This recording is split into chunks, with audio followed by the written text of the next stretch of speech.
पहला पैसेज जो है वो आपका है मिल्खा सिंह के ऊपर, और इसका पहला क्वेश्चन है what is Milkha Singh known as. तो मिल्खा सिंह को किस नाम से जाना जाता है? सभी को पता है, फ्लाइंग सिख के नाम से मिल्खा सिंह को जाना जाता है।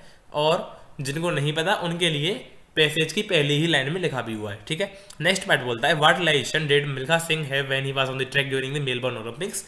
तो इसका आंसर आपको अभी बताता हूँ। क्या है क्वेश्चन, क्या पूछ रहा है कि मिल्खा सिंह को क्या रियलाइज हुआ जब वो मेलबर्न ओलंपिक्स में ट्रैक पे आई। तो फोर्थ पैराग्राफ को देखिए, यहाँ पे पूरा मेलबर्न ओलंपिक्स के बारे में दिया हुआ है कि जब वो उन्होंने डेब्यूट परफॉर्मेंस की थी, खराब परफॉर्मेंस थी उनकी, तो उन्हें डिसअपॉइंटमेंट हुई है ना। तो क्वेश्चन में क्या पूछा गया कि उनको क्या रियलाइज हुआ। तो यहाँ पे देखिए, when I was on the track that I saw how inconsequential my talents were when pitted against superbly fit and seasoned athletes. It was then that I understood what competition actually meant, and that if I wanted to succeed on the international arena, I must be prepared to test my mettle against the best athletes in the world. अच्छा, अब हमें ये तो हो गया। यहाँ पे क्या लिखा हुआ है कि उनको ये महसूस हुआ कि मैं इंडिया में खेल रहा हूँ, इंडिया के एथलीट से ही जीत रहा हूँ। मुझे नहीं पता था कि इंटरनेशनल लेवल पे दूसरे देशों में भी अच्छे अच्छे एथलीट्स हैं। उनको तब रियलाइज़ हुआ कि मैं अभी एक बाउंड्री के अंदर खेल रहा हूँ, इंटरनेशनल लेवल पे मुझे जीतने के लिए हार्ड वर्क करना पड़ेगा, प्रैक्टिस करनी पड़ेगी। तो उनको रियलाइज़ हुआ कि असली कॉम्पिटिशन होता क्या है, ठीक है। तो यहाँ से यहाँ तक ये पूरा लिखा हुआ है, इसको आप अपने शब्दों में लिख देते हैं ना, लिखा भी होगा आपने। List any two Milkha Singh achievement. Milkha Singh के आपको 2 अचीवमेंट बताने लो, सीधा सीधा सवाल है यहाँ से। देखो, पहला ही वाज अवार्ड पद्मश्री अवार्ड, ये हो गया पहला। तो और क्या लिख सकते हो, he is the only athlete to win gold in 400 meters at the Asian Games as well as the Commonwealth Games, इसे लिख सकते थे।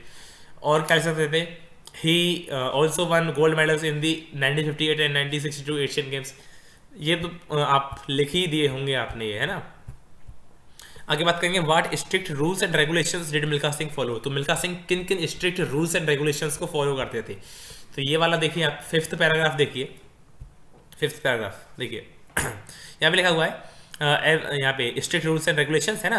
Every morning I would rise at the crack of dawn, get into my sports kit and dash off to the track where I would run 2 or 3 miles across country in the company of my coach. तो यहाँ से आपको जो है अपने शब्दों में ये लिखना था, बिल्कुल है ना। अपने शब्दों में मतलब यहाँ पे आई की जगह ही कर दिया, एक्टिव को पैसिव कर दिया, है ना, इस प्रकार से।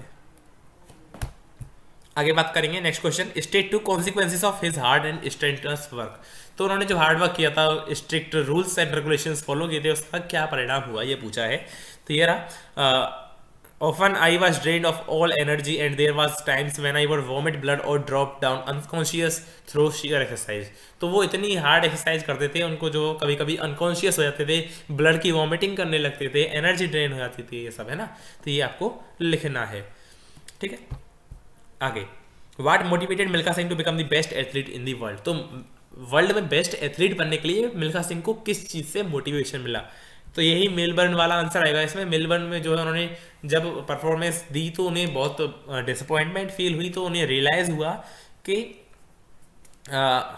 असली कंपटीशन क्या होता है। फिर उन्हें महसूस हुआ कि अच्छे से अच्छे प्लेयर हैं वर्ल्ड में, यहाँ पे है best athletes in the world हैं, उनसे उन्हें जीतना है। तो उसके लिए उन्हें बहुत हार्ड वर्क करना पड़ेगा। यहाँ पे लिखा हुआ है then he decided to make sprinting the sole focus of his life, ठीक है। तो यही है इसका आंसर कि the disappointment at the Melbourne Olympics at his debut was the reason for this and this, ठीक है। ये सब लिख देते हैं आप। Explain the phrase I would start again in the last sentence. तो लास्ट सेंटेंस में ये जो फ्रेज दे रखा है आई वुड स्टार्ट अगेन, इसका आपको अर्थ जो है क्या कहते हैं, भावार्थ प्रकट करना है ना। तो ये रहा आपका आई वुड स्टार्ट अगेन। यहाँ पे लिखा हुआ है, ये वाला जब आप पैराग्राफ पढ़ोगे, आपने पढ़ा भी होगा, सभी ने पढ़ा होगा भाई, एग्जाम दिया है तो, है ना। तो यहाँ पे लिखा हुआ है कि वो जो ब्लड वॉमिटिंग वगैरह करते थे, तो डॉक्टर्स और उनका कोच, डॉक्टर्स और उनके कोच जो है बताते थे उनको, भाई वार्न करते थे, भाई आप थोड़ा सा कम कर दो, इतनी एक्सरसाइज मत करो, इतनी जो है प्रैक्टिस मत करो, अपनी हेल्थ पे भी ध्यान दो, ठीक है। लेकिन का डिटर्मिनेशन इतना स्ट्रांग था कि वो कभी भी गिव अप नहीं करते थे, है ना। वो क्यों गिव अप नहीं करते थे, वही तो पूछा है वही तो पूछा है क्वेश्चन में। आई वुड स्टार्ट अगेन का मतलब अभी बताता हूँ वो जो है My only focus was to become the best athlete, but then images of a packed stadium filled with cheering spectators, widely applauding as I crossed the finishing line, would flash across my mind. उनके mind में images आती थी कि भाई मैं line को cross कर रहा हूँ, जीत रहा हूँ, और स्पेक्टेटर्स खुश हो रहे हैं, अप्लॉज कर रहे हैं, है ना। तो ये सब इमेजेस जब उनके माइंड में आती थी, वो सोचते थे, तो उनके अंदर एक मोटिवेशन आता था और वो फिर से स्टार्ट कर देते थे मेहनत करना, वो गिव अप नहीं करते थे। तो ये था आपका I would start again phrase का मीनिंग लास्ट सेंटेंस में, ठीक है। अब बोलोगे कि आंसर लिख के दो हमें, भाई देखो सभी के अलग अलग आंसर होंगे, सब अपनी अपनी अलग अलग लैंग्वेज में लिखते हैं, एक्यूरेट सभी के एक जैसे आंसर हो ही नहीं सकते। तो अगर मैं आंसर आपको लिख लिख के देने लग गया तो आप बोलोगे कि हमें तो गलत बता रहा है ना, ठीक है। तो फिर आगे बढ़ते हैं और नेक्स्ट पैसेज जो है आपका किसके बारे में है, केस स्टडी टाइप दे रखी है, जेके रोलिंग अ जर्नी, है ना। तो इसका जो पहला क्वेश्चन है, उसे पहला प्रश्न को देखते हैं। Explain J K Rowling's near magical rise to fame. इसको समझाना है आपको क्या होता है near magical rise to fame का मतलब होता है कि उनकी एक मैजिकल राइज हुई फेम की, यानी कि जीरो से हीरो कैसे वो बनी। तो यहाँ पे आप क्या लिखोगे, उनकी जो हैरी पॉटर थी उनको इनिशियली कोई भी पब्लिश नहीं कर रहा था, लेकिन जब उनको पब्लिशर मिला तो वो जो है उनकी जो फेम है वो एकदम उनको सडन राइज मिला। उनका जो यहाँ पे आप देख सकते हो ये ग्राफ भी दिया हुआ है कि earning in million US dollars में दे रखी है अर्निंग। 2010-11 में 5 मिलियन यूएस डॉलर कमाया, 2011 में 17 मिलियन डॉलर्स कमाए, ऐसे ही ग्राफ बढ़ता गया। 2016-17 में 95 मिलियन डॉलर्स कमाए उन्होंने, ठीक है। तो ये सब इसे ये क्या हुआ, ये हुआ ये हुआ मैजिकल राइज टू फेम। तो यहाँ पे आप क्या लिखोगे कि उनको जब पब्लिशर मिला हैरी पॉटर का, तो जो है उनकी वो बहुत ही पॉपुलर हो गई और उनको एक राइज मिल गया, ठीक, और अमीर हो गई यार, है ना, पैसे वाले हो गए, ठीक है। What reason did the publishers give for rejecting Rowling's book. तो जेके रोलिंग की बुक को रिजेक्ट करने का क्या रीजन दे देते पब्लिशर, तो क्या दे देते, वो रीजन दे देते कि जो हैरी पॉटर है उसका प्लॉट जो है वो कॉम्प्लेक्स है, यानी कि लोगों को समझ में नहीं आया ये स्टोरी है क्या, उसका प्लॉट जो है वो बहुत ही कॉम्प्लेक्स है। यहाँ पे लिखा भी हुआ था कहीं पे, मुझे याद नहीं आ रहा कहाँ पे लिखा है, ढूंढता हूँ मैं, कोशिश करता हूँ। हाँ ये रहा यहाँ। She was told that plot was too complex. ये रहा ना, first nobody wanted to publish Harry Potter. She was told the plot was too complex, है ना। लेकिन फाइनली उनको जो है पब्लिशर मिल भी गया था, है ना। अगला सवाल, what was the drawback of achieving fame. तो फेम को अचीव करने का ड्रॉबैक क्या था उनके लिए। तो भाई ऐसा कोई ड्रॉबैक यहाँ पे हमारे इसमें दे नहीं रखा है, लेकिन फिर भी यहाँ पे अगर हम देखें तो यहाँ पे लिखा हुआ है कि day and night she had journalist knocking on the unanswered door of the flat. तो उसकी डोर पे दिन रात जो है जर्नलिस्ट नॉक करते थे। ये जो है आप यहाँ पे ड्रॉबैक लिख सकते हो। अगला सवाल, why was Rowling outraged with an Italian dust jacket, ठीक है। तो देखते हैं फिर इसका आंसर, पहले इसको मिटा देते हैं, है ना। तो क्या आउटरेज का मतलब क्या होता है, आउटरेज का मतलब है गुस्सा होना, नाराज होना, है ना। तो Y was rolling outrage with the Italian dust jacket. अभी इटालियन डस्ट जैकेट क्या है, ये सब क्या है, क्यों भाई, क्यों मतलब समझना में, है ना। तो यहाँ पे लिखा हुआ she is thrilled with Stephen Fry's taped version of the books and outraged that the Italian dust jacket showed Harry minus the glasses, ठीक है। Don't they understand that the glasses are the clue to his vulnerability. इसका answer हो जाएगा। अब बोले कैसे हुआ ये आंसर, कैसे भी नहीं, ऐसे ही हो गया, ठीक है। आगे बात करेंगे, find a word in the last para that means the same as the insecure या फिर हेल्पलेस। इनसिक्योर या फिर हेल्पलेस की सेम मीनिंग, यानी कि हेल्पलेस का सिनोनिम वाला वर्ड आपको बताना है लास्ट पैराग्राफ में, हेल्पलेस की सिनोनिम वाला। तो यही है आपका लास्ट पैराग्राफ, इसको देखते हैं। तो इसका आंसर होगा वल्नरेबिलिटी, है या फिर वल्नरेबल, है ना। आगे बढ़ते हैं।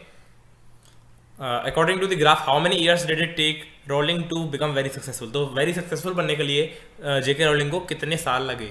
तो भैया 2010 से शुरू हुआ है ग्राफ, देख लो, 10 से लेकर 16 तक हो गए, 10 से 11, 11 से 12, 1 साल, 2 साल, 3 साल, 3 साल, 4 साल, 5 साल और 6 साल, 7वें साल में तो हो गया था काम। तो 6 ईयर्स इसका आंसर हो जाएगा, ठीक है। अब आते हैं राइटिंग एंड ग्रामर सेक्शन पे। तो यहाँ पे जो है एनालिटिकल पैराग्राफ आपको दिया गया है, मतलब एनालिटिकल पैराग्राफ आपको लिखना है। यहाँ पे डाटा दिया हुआ है, ग्राफ दिया हुआ है, ठीक है। तो नंबर ऑफ चिल्ड्रन है यहाँ पे और उनका इंटरेस्ट दिया हुआ है यहाँ पे। तो म्यूजिक में सबसे ज़्यादा इंटरेस्ट है, ये सब आपने लिख दिया होगा। राइटिंग सेक्शन में क्या ही कर रहा हूँ आपको, है ना। अब यहाँ पे एक लेटर था, पत्र था, पत्र भी आपने लिख दिया होगा, इनमें से एक करना था, है ना। तो ये एक कन्वर्जेशन है, इसको आपको जो है कन्वर्ट करना है ना। तो can I borrow your maths book for a couple of days, Ritika पूछती है, तो मोहित बोलते हैं yes certainly I have already study for the test tomorrow. तो मोहित बोलते हैं बिल्कुल ले जाओ भाई, कोई दिक्कत नहीं है। तो Ritika asked Mohit if she could borrow his math book for a couple of days, है ना।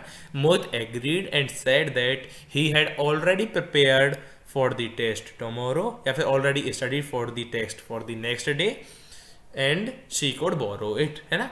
ये इसका आंसर हो जाएगा। आगे बात करेंगे, यहाँ पे इनकरेक्ट और करेक्ट वाला ये है ना, तो एरर फाइंड करना है आपको। फर्स्ट नहीं, द फर्स्ट होगा, ठीक है, दे रखा है। Women physician Anandibai Joshi graduated at, नहीं ग्रेजुएटेड इन आएगा, तो एट की जगह यहाँ पे इन हो जाएगा। 1886 about 125 years later Indian women had started, third form है यहाँ पे ईडी लग जाएगा, मतलब हेड के साथ थर्ड फॉर्म लगेगी ना, तो क्या हो जाएगा, स्टार्ट की जगह स्टार्टेड। एडमिशंस ऑफ नहीं, एडमिशंस टू आएगा, है ना। ठीक है, आगे बात करेंगे literature section. Why are Kuduks permitted to carry firearms without licence, तो जो कुडुक के जो लोग होते हैं उनको फायर आर्म्स रखने की इजाज़त होती है विदाउट लाइसेंस, क्यों। तो इसके 2-3 पॉइंट्स थे, ब्रेवरी, वेलर, ठीक है। आगे बात करें, why did Chubukov misunderstand the purpose of Lomov's visit, तो चुबुकोव को मिसअंडरस्टैंडिंग हुई थी लुमोव की विजिट की, तो क्यों हुई थी। पहली बात तो वो कपड़े अच्छे पहन के आया था, ठीक है, और क्या था उसका मतलब, वो उसे लगा कि भाई पैसे वगैरह मांगने आया होगा, ठीक है, ये सब चीज़ें उसके दिमाग में चल रही थी, क्योंकि वो पहले भी उससे मदद मांग चुका था, 2 बार उससे पहले भी उससे मदद मांग चुका था, ठीक है। आगे बात करेंगे, as a reader do you identify with Amanda, तो अमांडा में आप क्या देखते हैं, तो अमांडा में हम देखते हैं कि भाई उसके जो पेरेंट्स हैं उसको बार बार हर चीज़ में टोका टाकी करते हैं, हर चीज़ में बोलते हैं भाई ये करो, ये मत करो, ये करो, ये मत करो, तो ये सब चीज़ें हम उसमें देखते हैं। वो उसके जो दिमाग होता है चिड़चिड़ापन हो जाता है, वो नए नए टाइप के विचार सोचती है कि ऐसा हो जाए, ऐसा हो जाए, है ना, कि मैं ऑर्फन होती तो अच्छा होता, ये सब, है ना। आगे बात करेंगे, what two attributes of the animals please the poet, तो एनिमल के कौन से 2 एट्रीब्यूट हैं जिससे पोइट को प्लीज होता है। प्लीज बोले तो आनंदित होना, संतुष्ट होना, गूगल पे सर्च किया अभी मैंने, ऐसा कुछ नहीं है। तो इसमें हम क्या लिख सकते हैं, यहाँ पे लिख सकते हैं, पहली बात तो वो लॉयल होते हैं, है ना, और क्या लिख सकते हैं, दूसरी बात यहाँ पे हम लिख सकते हैं कि वो कोई गॉड वगैरह की प्रेयर वगैरह नहीं करते हैं, है ना। तो आप तो खैर मुझसे ज़्यादा होशियार हो, तो आपने लिख दिया होगा ये सब, है ना। आगे बात करेंगे, why did everyone laugh at the realio trulio dragon, तो जो the tale of Custard the dragon आपने चैप्टर पढ़ा होगा, तो जो ड्रैगन होता है उस पर सभी क्यों हंसते थे, तो क्यों हंसते थे उस पर सब, इसके 2-3 रीज़न आप लिख सकते हो आसानी से। पहला लिख सकते हो, वो थोड़ा डरपोक था, सब ये सोचते थे, है ना, और वो हमेशा कोशिश करता था कि मुझे कोई अच्छा सा केज मिले, सेफ केज मिले, जिससे कि उसे क्या क्या बोला मैंने, उसे हमेशा वो उसकी नीड होती थी सेफर केज की सबसे, है ना। How did Ebright get the idea of his new theory about the cell life, तो जो हमारा रिचार्ड एब्राइट है ना, रिचार्ड एब्राइट को कैसे आइडिया मिला of his new theory of the cell life, तो यहाँ पे आप क्या लिखोगे, वो जो है मोनार्क प्यूपा पे वो कर रहा था, रिसर्च कर रहा था रिचार्ड एब्राइट, और यहाँ पे जो है वो किस चीज़ पे रिसर्च कर रहा था कि जो 12 गोल्ड स्पॉट्स होते हैं उसकी बॉडी पे, उसके ऊपर रिसर्च कर रहा था। तो उसने पाया कि जो वो जो स्पॉट्स होते हैं वो दिखाने के लिए नहीं होते, वो एक हार्मोन प्रोड्यूस करते हैं, ठीक है, जिससे कि बटरफ्लाई का डेवलपमेंट होता है, ये सब, है ना। इसी से वो करता गया, मतलब रिसर्च करता गया, उसने एक केमिकल स्ट्रक्चर बनाया है हार्मोन्स का, और उसके बाद इसी से जो है उसने सेल थ्योरी की जो है क्या कह सकते हैं, उसने अपनी सेल थ्योरी दी, उसे आइडिया आया इस चीज़ का, है ना। ठीक है। अगला क्वेश्चन पूछ रहा है, why was the narrator happy to go to new million, तो जो नरेटर था आपका वो न्यू मिलियन जाने के लिए खुश क्यों था, वही ओलिवर लुटकिंस वाला, ठीक है। तो जो है यहाँ पे ओलिवर लुटकिंस से मिलने के लिए खुश था, नहीं, वो जो है ना शहर में, मतलब शहर की लाइफ उसे पसंद नहीं थी, और वो चाहता था कि कोई शांत जगह पे जाऊं, और जैसे उसे पता चला कि उसे समन सर्व करने के लिए जाना है वहाँ पे, तो वो जो है खुश हो गया जाने के लिए, ठीक है। आगे बात करेंगे, यहाँ पे आपको 3 में से 2 क्वेश्चंस को अटेम्प्ट करना था, और आपने कर भी दिया होगा। As Valli make a diary entry about your experience of riding the bus alone for the first time, तो भैया वल्ली की जगह पे आप डायरी एंट्री लिख दो कि हम जो बस में गए, ये हुआ, मैंने गाय को देखा, इधर से गया तो वो गाय इधर उधर दौड़ रही थी रोड पे, और लौटते में आया तो वो मुझे बहुत दुख हुआ, गाय जो है मरी हुई मिली मुझे। दूसरी बात जो है, उसके बाद क्या लिख सकते हैं हम कि मुझे सीट नहीं मिली, मुझे लोगों ने टोका, ये सब है ना। सीट तो मिल गई थी, मतलब मैं सीट पर खड़ी थी, है ना, ये सब। और क्या था उसमें, वल्ली वाले चैप्टर में मैंने पैसे इकट्ठे किए थे, ये सब, इन चीज़ों के बारे में आप जो है डायरी एंट्री में आपने लिखा हुआ। खैर आगे बात करेंगे, how does Buddha bring about different perspective of केसा गौतमीज अंडरस्टैंडिंग ऑफ लाइफ। तो उसने बहुत एग्जांपल्स दिए थे, फ्लिकरिंग लाइट्स का, है ना, ये सब। और मस्टर्ड सीड्स का वो दिया था कि सबके घर में कोई ना कोई, किसी ना किसी की डेथ होती ही होती है। ये सब चीज़ें आपने यहाँ पे लिख दी होगी। As a reader do you sympathise with Matilda, give reasons for this text to support your answer. तो इसका भी आंसर आपने लिख दिया होगा कि मैटिल्डा जो है क्या होगा, what do you sympathise with Matilda, मतलब क्या आप मटिल्डा के लिए संवेदना प्रकट करना चाहते हैं। तो जी बिल्कुल करना चाहते हैं। क्यों करना चाहते हैं? क्योंकि भाई उसने हार्श लाइफ सफ़र की थी 10 ईयर्स की, और उसकी मिस्टेक भी थी, क्योंकि भाई वो उसे साफ साफ बताना चाहिए था। ये सब 4 नंबर का सवाल है, तो आपने जो है ठीक ठाक इसमें लिख दिया होगा। तो ये था हमारा जो है पूरा एनालिसिस एग्ज़ाम का। मुझे उम्मीद है कि बहुत अच्छा पेपर हुआ होगा आपका। ठीक है, तो कमेंट में बताना कैसा हुआ, है ना। Thank you.